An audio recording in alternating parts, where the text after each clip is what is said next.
दोस्तों साथियों नमस्कार, मैं राजकुमार आज के इस वीडियो में आप सभी का बहुत बहुत स्वागत करता हूं। और पहले भी बहुत सारे वीडियो बनाता रहा हूं वक्त पे, और अपने साथी भी देखता हूं बहुत सारे वीडियो बनाते रहते हैं। कोई गानों के साथ बना रहे हैं, कोई किसी चीज़ के साथ बना रहे हैं, कोई मोटिवेशन थ्रोट के साथ बना रहे हैं। और हम सब काम कर रहे हैं किसके लिए? अपने लिए। और साथ साथ दिल्ली क्राइम के अंदर काम करते हुए हम आगे बढ़ ही रहे हैं। और काफ़ी टाइम हो गया हमें दिल्ली क्राइम के अंदर काम करते हुए।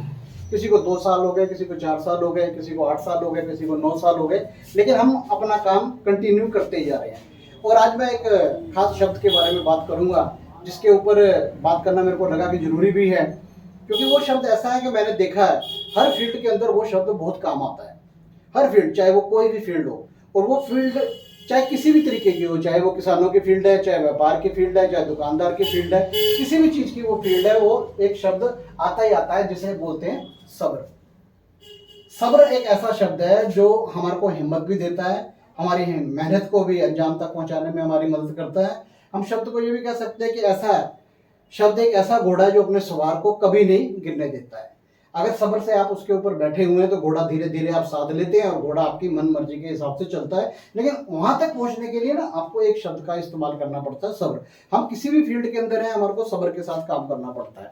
अब बच्चा स्कूल जाता है, पढ़ने जाता है, पहली क्लास, दूसरी क्लास, तीसरी क्लास, चौथी क्लास, 5वीं, ऐसे धीरे धीरे क्रमबद्ध वो बढ़ते बढ़ते 12 साल जब पढ़ाई करता है तो 12वीं पास अपने आप को कहलाता है। अब ऐसे तो नहीं कह सकते कि वो 3 महीने के अंदर ही 12वीं तक पढ़ जाए, क्योंकि हर स्टेप के ऊपर वो कुछ ना कुछ सीखता जा रहा है और आगे बढ़ता जा रहा है। अब उसमें ग्रेजुएशन करनी है तो 3 साल वो भी पढ़ाई करनी होगी, तो वो 3 साल का या 12 साल का वो सब्र 15 साल का वो रखना पड़ेगा ही पड़ेगा।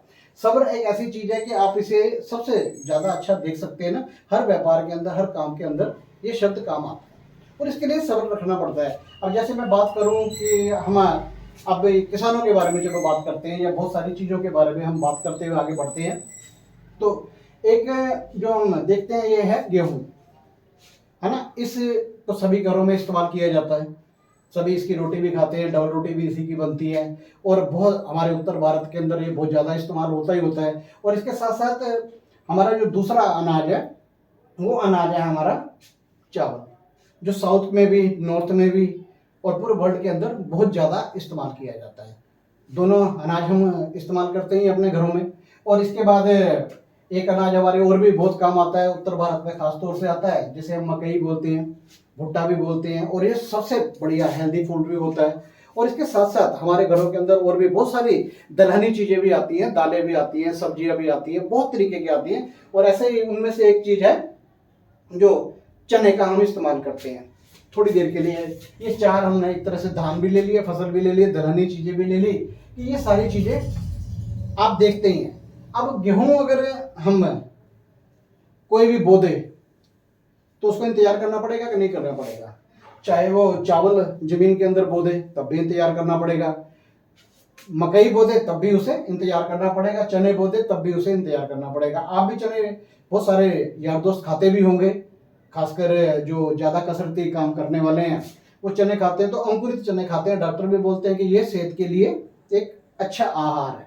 अब हम रात को भिगो देते हैं तो सवेरे तक वो नरम हो जाते हैं और खाने लायक हो जाते हैं। अगर हम 3-4 दिन उसे ना खाएं तो जहां पे भी उसका मुंह है वहां से वो हल्का सा अंकुरित होना शुरू हो जाता है। देखा होगा आप सभी ने अक्सर। ऐसे में अगर गेहूं की बात करूं, आने वाले समय में नराते आने वाले हैं, तो गमले के अंदर या छोटी सी कटोरी के अंदर या डोंगे के अंदर या मिट्टी के बर्तन में मिट्टी डाल के उसमें गेहूं को रोप दिया जाता है। और जैसे जैसे नवरात्रे आगे चढ़ते हैं, 1 दिन, 2 दिन, 3 दिन, चौथा नराता, 5वां नराता, तो वो भी अंकुरित होकर जमीन से बाहर आने लग जाते हैं। अब ऐसा तो नहीं है कि वो जमीन से पहले दिन ही बाहर आ जाते हैं, है ना। नवरात्रों के अंदर अंदर कहीं पे 4 इंच, कहीं पे 6 इंच वो बढ़ जाते हैं, जिनकी हम पूजा भी करते हैं, फिर उसे चढ़ाते भी हैं। अब किसानों की बात करूं या अपनी बात करूं या किसी की भी बात करूं, हमने जमीन के अंदर गेहूं या इनमें से कोई भी एक बीज जमीन के अंदर डाला और कुर्सी रख के पास में बैठ गए, मूड़ा रख के पास में बैठ गए। 4 या 5 घंटे के बाद हमने उसमें से मिट्टी हटाई, उसे निकाल के देखा, इसमें तो कुछ हुआ नहीं है। चलो फिर दबा देते हैं इसे, फिर दबा दिया। 4-5 घंटे बाद फिर निकाल के देखा, कुछ हुआ ही नहीं है। 8 घंटे बाद बैठ गए, इस बार और ज्यादा सब्र करके बैठ गए। 8 घंटे बाद वो बीज को निकाल के देखा, कुछ हुआ ही नहीं है। तो क्या वो बीज अंकुरित होगा? नहीं होगा।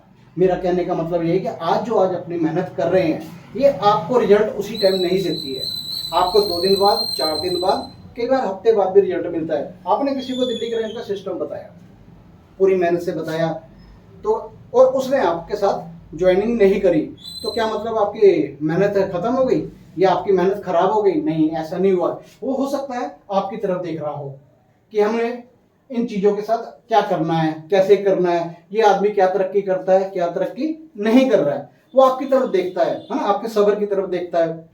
तो आपको वो सारा कुछ करते हैं। अब जब आप सब्र करते हैं तो, या किसान सब्र करता है तो क्या होता है, गेहूं 4 से 6 महीने लग जाते हैं पकने के अंदर, जब उसकी बालियां सुनहरी होती हैं और जब उसे किसान तोड़ के बेचता है तब उसकी जेब में पैसे आते हैं और उसके दिन सुनहरे हो जाते हैं। ऐसे ही मैं चावल की बात करूं, चावल भी अपने 4 से 6 महीने, 8 महीने लेता है, लेकिन उसके लिए 8 महीने सब्र करना पड़ेगा ना, तब जाके रिजल्ट आएगा। ऐसे ही मैं अगर मकई की बात करूं, वो भी आपके साथ यही करती है कि आपको सब्र के साथ उसकी देखभाल भी करनी पड़ती है, गुड़ाई भी करनी पड़ती है, खाद पानी भी देना पड़ता है। और यही काम आप चने की फसल के साथ भी करते हैं, उसको भी उतना ही टाइम लगता है।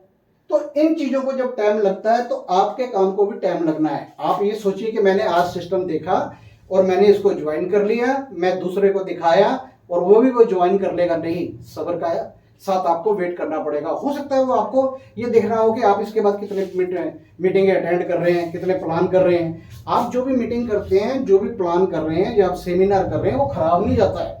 लोग आपकी तरफ देखते हैं, हो सकता है वो अपनी जरूरत के हिसाब से, जब उनके पास पैसा होता है या उनको लगता है कि हाँ हमारे को इसकी जरूरत है, वो तब आपके साथ ज्वाइन होते हैं। तब तक आपको सब्र रखना पड़ता है। यह नहीं है कि आज आपने सिस्टम दिखाया और वो तुरंत हो जाएगा ना। हम कहते हैं ना फॉलो अप करो। आप जो बार बार मीटिंगें कर रहे हैं, जो जो प्लान कर रहे हैं, जो ट्रेनिंग ले रहे हैं, ये आपकी खुराक है। जैसे बीज को जमीन में डालने के बाद उसकी गुड़ाई भी होती है, उसको पानी भी दिया जाता है, समय पे खाद भी दी जाती है, समय पे यूरिया भी दिया जाता है और उसकी देखभाल भी की जाती है। आपको भी अपनी टीम की देखभाल भी करनी है, समय समय पे ट्रेनिंग रूपी उसे खाद भी देनी है, स्पोर्ट रूपी आपने पानी भी देना है कि उसकी सपोर्ट करनी है, और सर्विस रूपी आपने उसकी रखवाली भी करनी है, सारा कुछ, कि आपकी टीम और आपकी मेहनत खराब ना हो। बार बार सिस्टम बदलने से, बार बार देखने से, बहुत सारे लोग जल्दी जल्दी सिस्टम बदलते रहते हैं, कभी प्लान चेंज कर दिया, कभी कुछ कर दिया, अच्छा इसमें रिजल्ट नहीं आया, कंपनी चेंज कर दी, इसे चेंज नहीं आया, दूसरी कंपनी कर दी। तो सब्र के साथ अगर आप इंतजार करेंगे, सब्र के साथ काम करेंगे, लोग आपको देखते हैं, आपके डेडिकेशन को देखते हैं, आपके कंसल्टेंसी को देखते हैं, आपकी मेहनत को देखते हैं, तब जाके वो आपके साथ काम करते हैं और इसका रिजल्ट आपको आता ही आता है, जैसे किसानों को आता है या और व्यापार करने वाले को आता है। मैं सिर्फ फसलों की बात नहीं कर रहा, एक आम के पेड़ को भी ना आपको बीज गुठली डालने के बाद उसको सींचना पड़ता है, वो जब जाके पौधा बनता है, पौधे से पेड़ बनता है, तब वो फल देता है। आपकी भी टीम एक ट्री है जो आपको समय आने पे फल देगी और बहुत अच्छे फल देगी। मैं सिर्फ टमाटर की बात करूं तब भी यही हाल है, अगर मैं दाल सब्जी में बैंगनों की बात करूं तब भी यही हाल है। हर चीज को पनपने में सब्र लगता है और उस समय का आपको सब्र के साथ काम करना पड़ता है। उम्मीद करता हूं ये आप मेरी बात अपने तक और अपनी टीम तक पहुंचाएंगे कि हमें सब्र के साथ काम करना है, जल्दबाजी नहीं करनी, जल्दी जल्दी कुछ भी चेंज नहीं करना, जल्दी जल्दी अपने सिस्टम को नहीं हमने खराब करना। अपने सिस्टम को सब्र के साथ स्टेबल करते हुए आप आगे बढ़िए, हम भी आपके साथ हैं और सब आपके साथ आगे आपकी मदद करते हुए, आपकी सपोर्ट करते हुए, आपके लिए मीटिंग करते हुए, आपके लिए सेमिनार, आपके लिए ट्रेनिंग, आपके लिए एजुकेशन, सारी चीजें करते हुए हम सब आप मिलकर आगे बढ़ेंगे। तो इसी के साथ मैं अपनी बात बंद करता हूँ यहीं पे। जय हिंद, जय दिल्ली क्राइम।